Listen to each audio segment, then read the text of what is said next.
शादी के बाद में क्या इंडिविजुअल पर्सनैलिटी खत्म हो जाती है। अपनी चॉइसेस को पूरा करना आपके अधिकार में नहीं रहता, क्योंकि अब शादी होगी तो अब दूसरे से पूछना पड़ेगा भैया कौन सा हेयर स्टाइल रखना है, कौन सा क्रीम लगाना है, कौन सी ड्रेस पहननी है। अब देखिए फनी अपने पसंद के हेयर स्टाइल करा के आया है और वो पहले शीशे की तरफ देख रहा है कि अपने हेयर स्टाइल कैसा है उसको। अब ये ऊपर आया होगा इस कमरे के अंदर, तो रास्ते से ही आया होगा, तो ये कैमरे वाली डब्बा ने क्या देखा नहीं होगा कि वो यहाँ पर आया है और किस हेयर स्टाइल के साथ में आया। लेकिन नहीं, जब वो वहाँ पे शीशे में देख रहा है तब वहाँ पे एक्शन बोला जाता है और तब वो अपना डायलॉग बोलना शुरू करती है और वो वहाँ से मुड़ता है। इसे कहते हैं स्क्रिप्टेड डायलॉग्स। इसके बाद में ध्यान दीजिए वॉइस पर और इसके डायलॉग पर।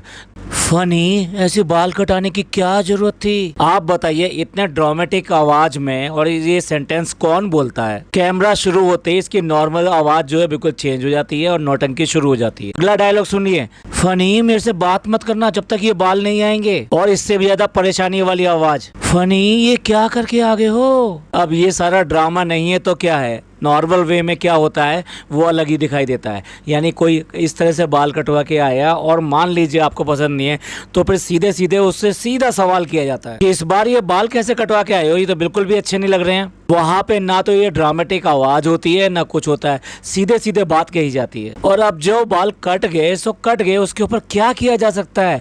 तो ये कैसे बोला जा सकता है कि जब तक अब ये बाल नहीं आएंगे तब तक मुझसे बात मत करना? इतनी ज्यादा नौटंकी। अब अगला सवाल देखिए, तुम्हारा मन था ना कटवाने का?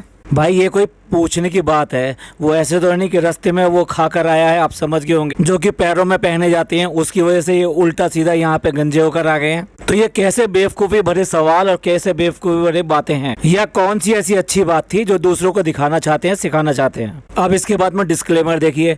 भाई इंसान जब कोई नई चीज़ कराता है तो कम से कम पूछ लेता है, हाँ भैया, पहले बीवी से पूछ कर जाता कि ये मूछें जो है कैसी रखनी है, ऊपर को रखनी है या नीचे को रखनी है, बाल कितने कटाने हैं, बाल कैसे कटाने हैं, ये पहले बीवी से पूछ के जाना चाहिए था। ये कोई ऐसा सवाल तो है नहीं कि तुम्हारी अपनी खेती हो जैसे मर्जी उगा लोगे। तो इसका मतलब तो ये हो गया कि आदमी अपनी मर्जी से बाल भी नहीं कटा सकता है और सिवाय नौटंकी के इसके पास कुछ नहीं होता। अब उसकी यही परेशानी नहीं है कि वो बाल इस तरह से कटा के आ गया, उसकी एक और बहुत बड़ी परेशानी है और वो ये परेशानी है कि उसके पास में जो आम बीवियों के पास में जो खुशी होती है वो खुशी कभी आज तक आई नहीं है और लाने की संभावना भी दिखाई नहीं देती है। और वो खुशी ये है कि जिस तरीके से कभी कपड़े धोते हुए या किसी भी तरीके से पति के पैसे आपको मिल जाते हैं, यानी कि पत्नी को मिल जाते हैं कपड़ों में छुटे हुए, तो उसकी जो खुशी होती है वो बिल्कुल अलग ही होती है।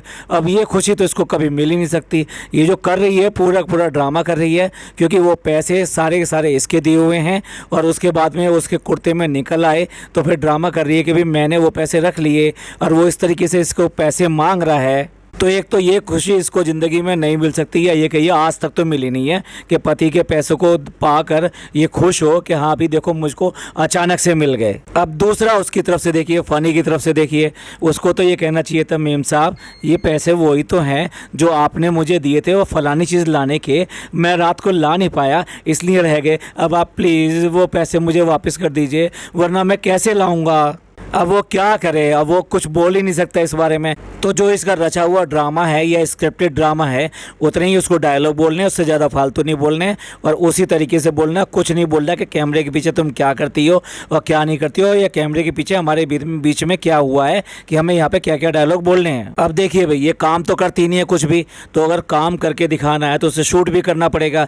तो आप देखिए कुछ कूड़ा साफ घर के अंदर डाला गया है, 4-6 चीज़ें डाली गई हैं और वो महारानी अब वो झाड़ू लेके उसको सकेर कर दिखा रही हैं कि देखो वो झाड़ू लगा रही है आज। अगर ये चीज़ें नॉर्मल होती तो आए दिन व्लॉग में ये दिखाई जाती, लेकिन नॉर्मल नहीं है क्योंकि वो काम किसी भी तरीके का काम वो करती ही नहीं है और ये दिखाने के लिए उसने ये किया है कि देखो मैंने घर भी साफ़ किया है।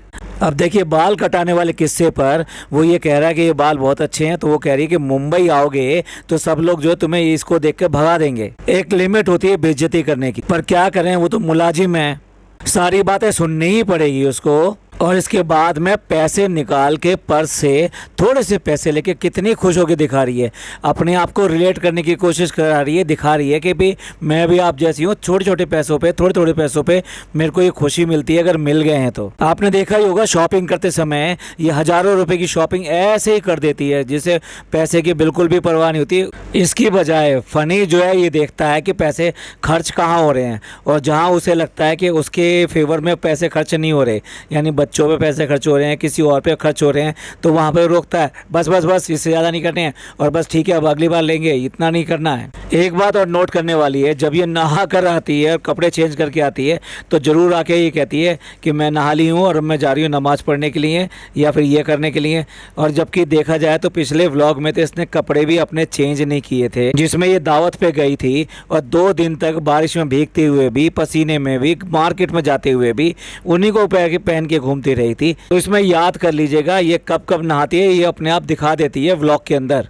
और देखिए माँ का दिल जो है ना ऐसा ही होता है कि चाहे कुछ भी हो जाए, अगर बच्चे को बुखार या कुछ भी आ गया है तो उसको विश्वास नहीं होता, तो उसने ये कहा है कि हमारे जो फैमिली डॉक्टर हैं आप उसके पास जाओ और उनके पास चेकअप करा के आओ। तो इसलिए अब उसको भी चेकअप कराने के लिए जा रहे हैं ये। और यही लोग थे जो पिछले व्लॉग में उस माँ को रुला रहे थे।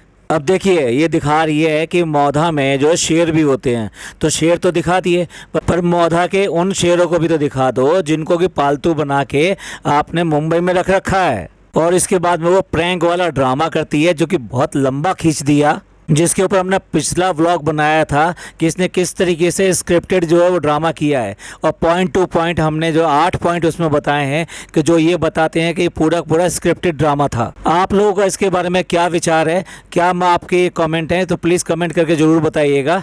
जिस तरीके से इसने पूरा का पूरा प्रैंक प्लान किया जो बिल्कुल पूरी तरीके से खुल गया, बिना ये सोचे समझे हुए कि ये प्रैंक अगर सबके सामने जाएगा तो उसमें मेरी इमेज क्या होगी। असल में क्या है, इसे आज की डेट में इमेज की तो बिल्कुल भी चिंता नहीं है, ये तो अब उस पर आ गई है कि अगर बदनाम हुए तो क्या हुआ, नाम तो होगा। अब ये कितने भी कमेंट डिलीट कर ले, इस व्लॉग के नीचे इतने सारे कमेंट है कि कितने डिलीट करोगे आप। पिछले व्लॉग में माँ बाप के ऊपर प्रैंक किया और अब जो प्रैंक कर रहे हैं आपस में।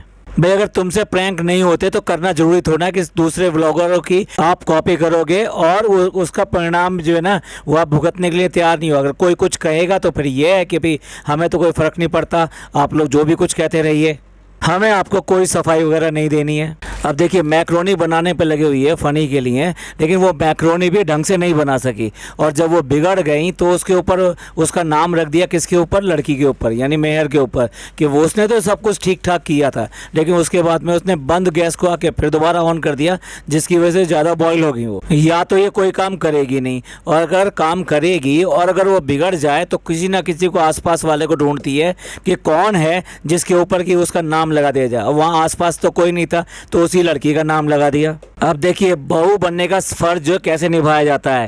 पहले दिल्ली से या बॉम्बे से, लखनऊ से, कानपुर से आप मंगवा लीजिए दही बड़े, और जब वो आ जाएं तो प्लेटों में लगा के अपनी सास को और बाकी लोगों को खिला दीजिए। इसे कहते हैं बहू का फर्ज। घर में कुछ भी खिलाना नहीं, बनाना नहीं, बाजार से लाओ प्लेट में डालो, तो आपका बहू का फर्ज जो है ना पूरा हो गया। एक मैक्रोनी बनाइए तो उसके भी व्यूज़ लिए जा रहे हैं। अब भाई घर की जो सिविल इंजीनियर है ना, अब वो गई है कि देखने के लिए कि प्लॉट के ऊपर काम चल रहा है तो कैसा चल रहा है, नींव सही खुदी है कि नहीं खुदी है। बेशक उसे ये पता ना हो कि यहाँ कमरा बनना है या क्या बनना है, हर चीज़ में अपनी नाक जरूर डालनी है। और भाई कितना इतरा के दिखा रही है कि कितनी गर्मी है, कितनी गर्मी है। गद्दा लेने गई है तो टीन शेड पड़ा हुआ है, उस टीन को हाथ में लगा के बताती है कि ये कितना गर्म है, यहाँ पर तो बिल्कुल तवे की तरह गर्म हो रहा है। और ये तो देखो कितने लोग जो है इसी टीन के नीचे अपनी ज़िंदगी काटते हैं और किस मुश्किलों में रहते हैं, और नीचे आने के बाद में उसको सहन नहीं हो रहा बिल्कुल भी। गाड़ी में भागना है कि भाई चलो चलो चलो चलो, कितनी ज़्यादा गर्मी हो रही है। इसलिए तो मुंबई की राजकुमारी यहाँ पे टिक नहीं पाती।